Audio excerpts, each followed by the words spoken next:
Hey everyone, so One Piece chapter 1010 just came out, and I am obviously very happy because a major theory of mine was just confirmed, which is that Conqueror's Haki, not armament, but Conqueror's Haki, is the key to defeating Kaido and has been all along.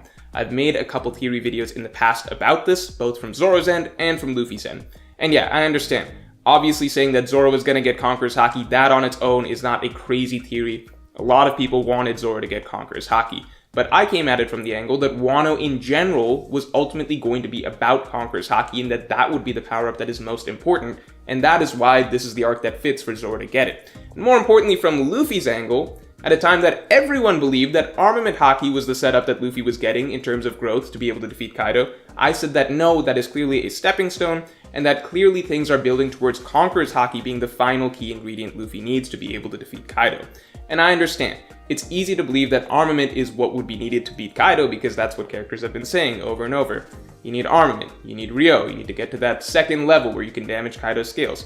I get that, but that's where analysis comes in, where you're not just looking at what characters are telling you is the next step, but actually looking at the ideas throughout the arc to get a hint at what things are actually building up to and what is actually going to be important for a character's growth by the end of the arc.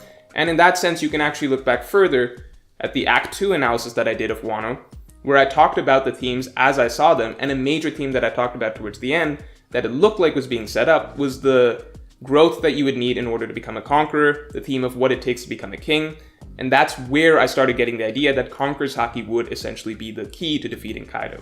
So, people have told me that Morge, do more analysis, don't do theories, but you have to understand that lots of times if you do analysis well, then it can lead to some really good theories because things don't just happen out of the blue. The author is going to be trying to match the theme of the story to the growth that characters get. So in this case, I think that is a win for analysis and theory crafting as well. And then on the flip side, sometimes you have theories that don't have a lot of analysis that go into them that don't pan out, like say certain teapots, but we're just not going to talk about that here. So anyways, as for the chapter itself, we got a lot of hype moments. A lot of them were spoiled for me because I guess people in their excitement to tell me that I was right about Conqueror's Haki, a lot of people on Twitter and in YouTube comments and stuff were basically letting me know exactly what happened in this chapter much earlier in this week. So a lot of it didn't come as a surprise to me, but it was still cool to see. Starting with, obviously, Kid and Killer splitting off to go fight Big Mom. I don't know whether or not that actually is going to be the final matchup. I'm going to have a video coming out about that later on this week. I have a couple of videos actually coming out from this chapter because this chapter gave us so much juicy material to talk about. So I'm just going to leave that be. I don't know if that's going to be their final matchup or that's actually going to be playing out from start to finish. With Zeus, I'm glad that it's being kind of acknowledged that Zeus has kind of been a bum, from start to finish. The most impressive he was when we were first introduced to him, causing bad weather in Whole Cake Island. But kind of ever since then, he's not been that useful for Big Mom. So I do like the notion that Big Mom is, from what it looks like, about to create, a new homie that is maybe a little more formidable, a little more Prometheus-esque rather than Zeus. Because Zeus obviously has a lot of firepower. Well, not literally, it's lightning. But Zeus has a lot of, combat power, but it's just in terms of personality, he's not quite got that edge that Prometheus does. So if Big Mom has two homies like that, that would make her just generally a more formidable opponent, which would be really interesting to see. Now, what interests me is what Law said, which is that he didn't want... So Zoro complains to Law that Law saved him. Law's logic was that, well, I didn't want to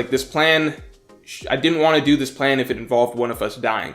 So I do wonder a little bit about that. I want to see the official translation, but I want to know if this was purely a sentimental reason that Law gave, which would be kind of sweet that, we're going to execute this plan, but we're going to make sure that we all come out alive. Or if this was more a pragmatic decision, which was that, no, we need every fighter, so the plan isn't worth it if we actually lose a fighter in the process. I like to think it's the first one and that this is just Law being a bit of a softie, but it's also very possible that it's the second one, or maybe a bit of both, so we'll see. Now, Law did break out a new ability, which was Curtain, right? As my understanding, it's called Curtain. Makes sense, operating room, more operating room abilities. Oda can really do whatever he wants with Law's abilities and kind of just give him something new because the operating room, you can kind of just throw in whatever, scalpel, knife, injection shot. There's so many, random abilities that you can include in there. Now Curtain, there's just so many random things that you can kind of just throw in and say, okay, this is now part of Law's ability because it it ties in some way to something that's going on in an operating room. So it's just funny to me that that's also the only new ability that Oda has showcased for Law throughout this arc. So I do feel that Law as a character, I think combat-wise, he hasn't actually grown that much since Dressrosa. That's just the feeling that I've gotten, because he just hasn't busted out anything really new besides Curtain, which is a purely defensive ability. I think just out in general, Law has definitely felt like very much a support character throughout this fight. And that's just interesting to see, because Law's such a broke character on paper that I think Oda writing him more like a support type does kind of help temper our expectations for how those broke abilities will be used. Besides that, that's just like a bit of a tangent, because I don't think I've commented that much on Law in general throughout this fight. But that aside, the two major big moments we got were, one, Zoro using Ashura for the first time, and two, Luffy having this sort of awakening or understanding of what is actually needed to defeat Kaido, which is Conqueror's Haki. So, Zoro using Ashura for the first time, this was such a long time coming. It was almost to... I never believed that Zoro was not going to break out Ashura again. I know that some people had started to say that maybe he just doesn't... This was like, a two-time ability that he used pre-time skip, and now post-time skip he doesn't have that anymore. But it just felt so wrong, because it felt like the best tool that Zoro was starting to develop pre-time skip, to say that he just didn't develop that any further post-time skip or during the training, it would just feel like such a wasted opportunity. So far from what we've seen, Ashura has only come out in really big, important moments, such as obviously against Kaku, which was Zoro's most difficult fight, most difficult opponent in the series up to that point so far. Definitely his highest level 1v1, I believe, that he got pre-time skip. And then the next time was against Kuma, which was a life or death, or Pacifista, which was a life or death situation. And now finally we're getting it again against Kaido, which is again a life or death situation. So it does feel like Zoro really, that's his finishing move, is really big, that's his big gun, his final attack, etc., etc. I'm glad that it finally came back out to play. It does also suggest to me that it's not, even through the training he did with Mihawk, it's not something that maybe he can use freely. It maybe still might remain, as he was using a pre-time skip, as a sort of, pseudo power-up, but more so as a finishing move rather than something he will use for an extended period of time in battle. I do have more to say on that, and that will also be a video topic that's coming out next week, but that's at least what it looks like at the moment. So, that being said, Zoro actually managed to get, with Ashura, because we've already seen, in base form or whatever, Zoro has been able to damage Kaido, so the fact that Ashura is what it takes to actually leave a scar on him, like Oden did, tells us a lot about what Conqueror's Haki can actually do. Because if armament, Zoro, the implication was that he was, through Enma, already able to use that next level of armament Haki, but for the same reason I assume that the Scabbard's attacks on Kaido were too shallow, Zoro's attacks would also be too shallow to actually leave a scar on Kaido with just using armament Haki. But if he's able to use Conquerors, that basically opens a whole new world, in that Conquerors is what's needed to damage monsters, I assume, like Kaido and Big Mom, to a severe degree, actually injure them, actually threaten their life. We know that when Oden cut Kaido, we now understand that he was using Conqueror's Haki, and that's why there's such a difference between when the Scabbards all attacked Kaido at once versus when Oden hit him just once with one big move, and that alone had Kaido not just scarred, but essentially, I wouldn't say on his deathbed, but really down and almost looking, down and out of it if Oden had managed to get in that finishing blow. So obviously Zoro wasn't able to damage him in that same manner, where now Kaido's just down and potentially Zoro could just finish him off if he, as long as there's no outside interference, as we saw with Oden. But at the same time, you could also argue that maybe Kaido's gotten stronger since then. I don't want to just jump the gun and say that, okay, Zoro's as strong as Oden now, but it's possible. Maybe you can make the argument that when Zoro is using Ashura, that he's up there. So it's difficult still to scale certain characters from past and present, because it's hard to tell how much, let's say, Kaido has improved, whether he has improved. I do think the implication has been that Kaido has improved. Personally, that's my interpretation. Or what Zoro is able to do with Ashura, if he's able to get in some more attacks with Ashura. Right now it's a one-off for him, but maybe Zoro has to be fighting an Ashura for an extended period of time to really put him at that, that top tier level that a lot of people are hoping that he'll be at by the end of the series. So just if you're a Zoro fan, this was probably a really, really great chapter for you. I do like that it was acknowledged that, you know, that attack that happened last chapter did break most of the bones in his body.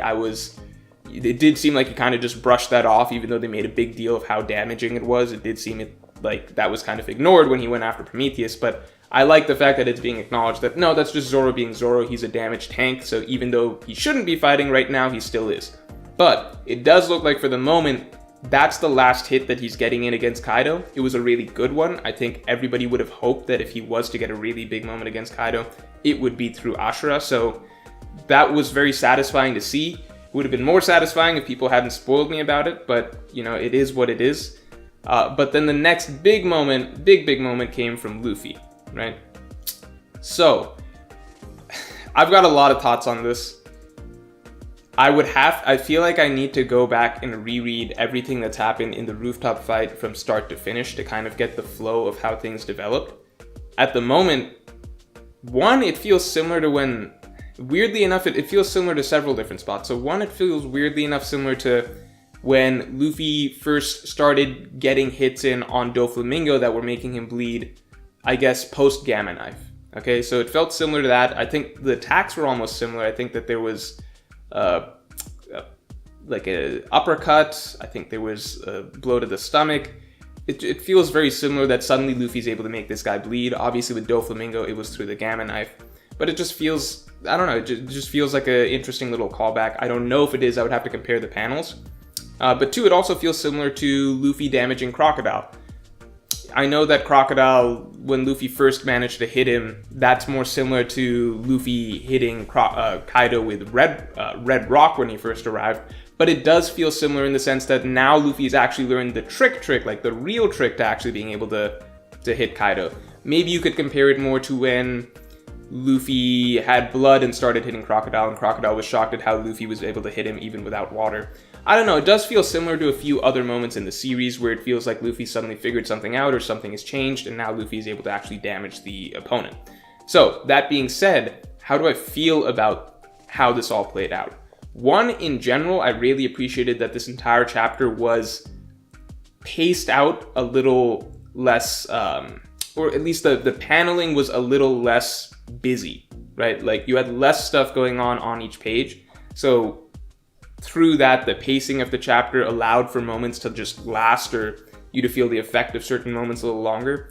So I like the fact that when Luffy was getting his hits in on Kaido, Oda was devoting fairly large panels and large page space towards these moments to just let us kind of get that action play out. So I do feel like the hype of the moment is strong just because of the way that Oda did it. I do like the fact that, you know, Luffy's resolution has, it seems to have jumped up a few notches over the course of this chapter. I do need to kind of just reread from start to finish this rooftop section because does this feel a little too abrupt to me? I don't know. Because with, let's say, Future Sight, Luffy's process of learning Future Sight, there were many levels to it. First, us being told that this Future Sight ability exists, us getting several showcases of it with Katakuri. Then over the course of that battle, Luffy slowly starting to realize that, okay, we saw Luffy getting the motivation to, I want to learn how to do this too. We saw the struggle Luffy had to go through to kind of slowly in bits and pieces start being able to access Future Sight, till finally he was able to do it against Katakuri, and that was a very long, drawn-out process. With this Conqueror's Haki moment, it's hard to say because I did enjoy the moment, but at the same time, I don't know if I read everything from start to finish, this rooftop battle from start to finish, how would I feel about Luffy suddenly being able to access probably the strongest ability in the entire series over the course of, like, you know, a few pages. Just suddenly Luffy getting up and saying, I understand it now. And then us being explained what this power-up is and that Luffy has it. The reason I'm saying I have to read it all in one flow is because, again, people had spoiled for me that this happened, so I was prepared for it. So I didn't find it abrupt when it happened because I already knew it was coming. So because I'd been spoiled for it, I don't know if I got gotten, if I was able to personally gauge for myself how I feel about this moment. I was just able to enjoy it for what it was, which was a hype Luffy moment.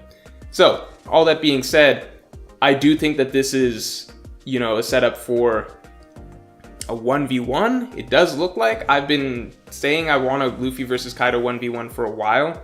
that doesn't mean that I don't want, you know, some team involvement or team effort and everything like that. We got that, but I did want the battle to come down to a 1v1.